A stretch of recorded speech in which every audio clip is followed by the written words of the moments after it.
Hello అండి, నమస్తే. ఈ వీడియోలో మనం 34 సైజ్ బ్లౌజ్ ప్రిన్సెస్ కటింగ్ ఎలా చేయాలో చూద్దాము. ముందుగా బ్యాక్ పార్ట్ని కట్ చేసేటప్పుడు ఫోల్డింగ్స్ మన వైపు ఉంచుకొని కింది వైపు 1 ఇంచ్ కానీ 1.5 ఇంచ్ కానీ ఎక్స్ట్రా మార్జిన్ వదులుకోవాలి. ఇక్కడ వీడియోలో నేను కొలతలు చూపిస్తున్నాను. ఈ కొలతల ప్రకారం మనం 34 size blouse princess cutting cut చేయడం ఎలాగో చూద్దాము. ముందుగా బ్లౌజ్ ఫుల్ లెంత్ని తీసుకుంటున్నాను. ఫుల్ లెంత్ వచ్చేసి ఇక్కడ 14 ఇంచెస్.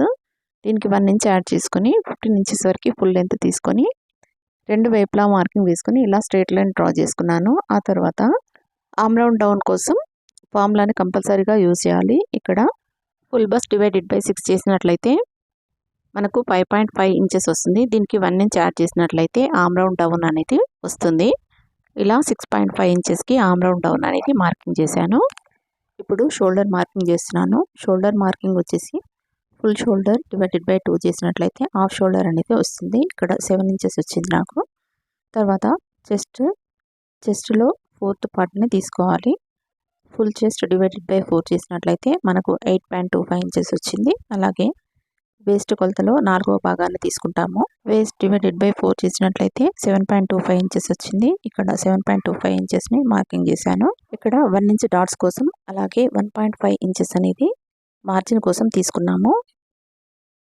ఇక్కడ నెక్ హైట్ని మార్కింగ్ వేస్తున్నాను. నెక్ హైట్ వచ్చేసి 10.5 ఇంచెస్. హాఫ్ ఇంచ్ అనేది ఖర్చు కోసం యాడ్ చేసి 11 ఇంచెస్ వరకు నెక్ హైట్ అనేది మార్కింగ్ వేశాను. ఇక్కడ మనము నెక్ విడ్త్ ఎంత తీసుకుంటామో అదేవిధంగా మనకి కస్టమర్కి షోల్డర్ విడ్త్ ఎంత కావాలో చూసుకొని ఈ షోల్డర్ విడ్త్ని అదేవిధంగా నెక్ విడ్త్ని బట్టి మనం ఫుల్ షోల్డర్లో 2 ఇంచెస్ కానీ 2.5 ఇంచెస్ కానీ 2.5 ఇంచెస్ కానీ మైనస్ చేయాల్సి వస్తుంది. ఇక్కడ 2.25 ఇంచెస్ వరకు షోల్డర్ మైనస్ చేస్తున్నాను. ఇక్కడ ఫుల్ షోల్డర్ వచ్చేసి 4.75 ఇంచెస్ వరకు తీసుకున్నాము. అదేవిధంగా ఎల్ షేప్ డ్రా చేసుకోవడానికి ఇక్కడ చెస్ట్ దగ్గర హాఫ్ ఇంచ్ ఎక్స్ట్రాగా మార్కింగ్ వేసుకోవాలి. అంటే ఇక్కడ మార్కింగ్ వచ్చేసి 4.75 ప్లస్ హాఫ్ ఇంచ్ వరకు మార్కింగ్ వేసుకోవాలి. అంటే 5.25 ఇంచెస్ వరకు మార్కింగ్ వేసుకొని ఇలా ఎల్ షేప్ డ్రా చేసుకోవాలి. ఇక్కడ షోల్డర్ విడ్త్ వచ్చేసి 2.5 ఇంచెస్ వరకు తీసుకున్నాము. అదేవిధంగా నెక్ షోల్డర్ వైపు ఖర్చులకు వదిలి మిగతా విడ్త్ అనేది నెక్ వైపు తీసుకున్నాను. ఈ విధంగా నెక్ హైట్ విడ్త్తో బాక్స్ డ్రా చేసుకొని దాంట్లో మనకు కావాల్సిన నెక్ షేప్ని డ్రా చేసుకోవాలి. ఆ తర్వాత షోల్డర్ డౌన్ కోసం హాఫ్ ఇంచ్ వరకు మార్కింగ్ వేసుకొని ఇలా షోల్డర్ దగ్గర లైన్ డ్రా చేయాలి. ఆర్మ్ రౌండ్ దగ్గర కర్వ్ డ్రా చేయడానికి ఇలా ఎల్ షేప్ దగ్గర హాఫ్ ఇంచ్ వరకు మార్కింగ్ వేసుకొని చెస్ట్ మార్కింగ్ దగ్గర చెస్ట్ మార్కింగ్కి లోపల వైపు హాఫ్ ఇంచ్ మార్కింగ్ వేసుకోవాలి. ఎందుకంటే ఇది డీప్ నెక్ బ్లౌజ్ కాబట్టి ఇలా డీప్ నెక్ బ్లౌజ్లకి హాఫ్ ఇంచ్ లోపలికి మార్కింగ్ వేసుకోవడం వల్ల ఆర్మ్ రౌండ్ దగ్గర ముడతలు రాకుండా ఉంటాయి. చెస్ట్ మార్కింగ్కి హాఫ్ ఇంచ్ లోపలికి మార్కింగ్ వేసుకొని అక్కడ నుంచి 1.5 ఇంచ్కి మార్జిన్ వదులుకోవాలి. ఇలా నడుము కొలతను చెస్ట్ కొలతను కలుపుతూ లైన్ డ్రా చేసుకోవాలి. ఆ తర్వాత మనం వేసుకున్న ఫిట్టింగ్ లైన్కి యువతల వైపు హాఫ్ ఇంచ్ మార్కింగ్ వేసుకొని ఆర్మ్ రౌండ్ దగ్గర కర్వ్ అనేది డ్రా చేసుకోవాలి. ఇలా కర్వ్ డ్రా చేసుకున్న తర్వాత కుట్లకు మార్జిన్ వదులుకొని ఆర్మ్ రౌండ్ కొలత కరెక్ట్గా వచ్చిందో లేదో ఒకసారి చెక్ చేసుకోవాలి.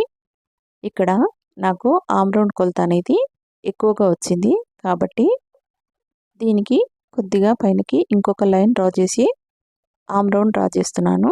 ఆ తర్వాత ఆర్మ్ రౌండ్ కొలతని చెక్ చేయాలి. ఇలా మనకి ఆర్మ్ రౌండ్ అనేది ఎక్కువగా వచ్చినట్లయితే ఇలా కొద్దిగా లైన్ అనేది పైకి మార్చుకుంటూ ఆర్మ్ రౌండ్ అనేది చెక్ చేయాలి. ఇక్కడ మీకు చూపించడానికి నేను 3 లైన్స్ అనేది డ్రా చేస్తున్నాను. ఫస్ట్ లైన్కి సెకండ్ లైన్కి థర్డ్ లైన్కి డిఫరెన్స్ అనేది గమనించాలి.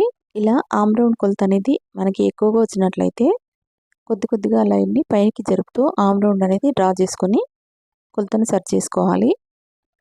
అదేవిధంగా ఆర్మ్ రౌండ్ కొలత అనేది తక్కువగా వచ్చినట్లయితే ఈ లైన్ అనేది కిందికి మార్చుకుంటూ వెళ్ళాలి. ఇక్కడ డాట్ మార్కింగ్ వేస్తున్నాను. ఈ డాట్ మార్కింగ్ వచ్చేసి ఫుల్ బస్ట్ డివైడెడ్ బై 10 చేసినట్లయితే మనకి ఇక్కడ 3.4 ఇంచెస్ వస్తుంది. ఈ 3.4 ఇంచెస్కి నేను డాట్ మార్కింగ్ అనేది వేస్తున్నాను. ఈ డాట్ హైట్ వచ్చేసి 3.5 ఇంచెస్ వరకు తీసుకున్నాను.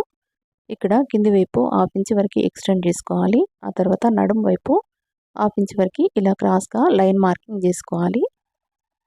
ఇలా కింది వైపు లైన్ డ్రా చేసుకున్న తర్వాత మనం పెట్టిన మార్కింగ్స్ ప్రకారం ఇలా బ్యాక్ పార్ట్ కట్ చేసుకోవాలి.